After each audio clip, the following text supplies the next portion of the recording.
But as Mark Naymik tells us, what's next for the campaign and Buckeye voters will be anything but traditional.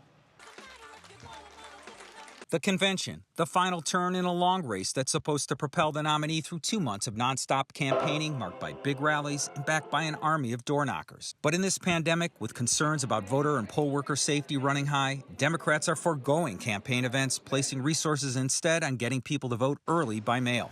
We will be sending reminders. We will be calling. So we are going to run the most robust voter education campaign we've ever seen. Even as the post office comes under fire for changes that are causing delays and raising concerns ballots won't get delivered on time. But that final month, every single day is a campaign to get people to get their vote in the mail or at the drop box. It will be a nonstop push. Voters appear to be getting the message. In some counties, people are requesting mail-in ballots at a rate many times higher than the last presidential election. In Cuyahoga County, more than 52,000 people have asked for mail-in ballots, an astounding jump from just 196 requests 4 years ago at this time. A 3 News analysis shows that 28,000 requests came from Democrats, about 15% of its registered voters. 3,100 came from Republicans, or about 4.5% of its registered base.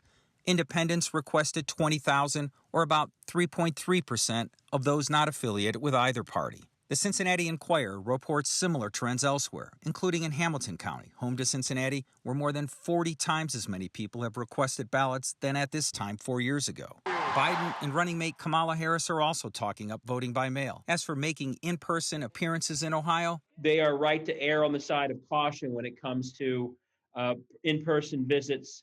The Republican Party also stresses early voting, though their message has been muddled by President Trump, who continues to attack vote by mail as ripe for fraud. A GOP spokesman told me today they're not worried about the Democrats' early numbers because they're tracking their voters and they're confident they're on par with where they were 4 years ago. I'm Mark Naymik, 3 News.